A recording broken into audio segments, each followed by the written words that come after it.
The German Defense Secretary Ursula von der Leyen said that NATO should not be underestimated.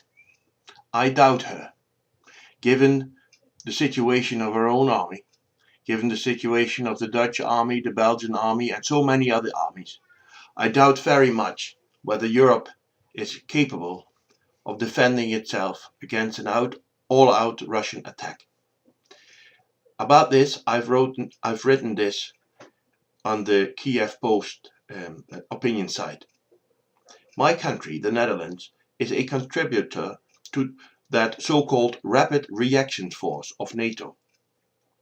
Up to now, more than a year after the crisis started in Ukraine, this force is somewhat more than a force on paper. It has just finished its first exercise on domestic territory. Now it has got to start integrated as a joint force. This will at least take another year. The force is only 5,000 men at most, with light armament. 5,000 men is about the size of the Russian troops which entered Ukraine at the height of the crisis each day.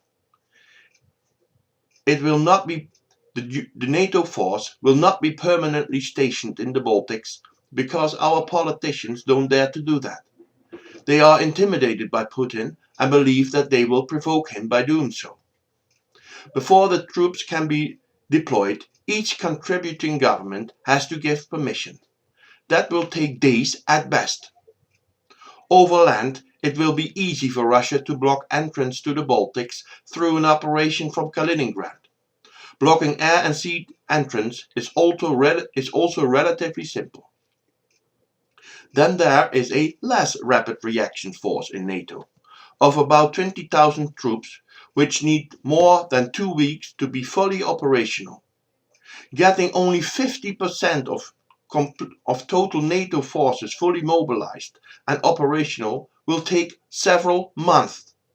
Believe me, right now there is no chance NATO can defend the Baltics. In fact, I doubt whether our visionless, cynical and coward leaders are even willing to do so. Facts show that taking risk in peacetime by permanently stationing NATO troops in the Baltics is already too much asked for our politicians, let alone that they are willing to face the risks of an all-out war. They simply don't have the stomach to. So, Russia can attack and occupy the Baltics with impunity if it wants to. NATO will not fight.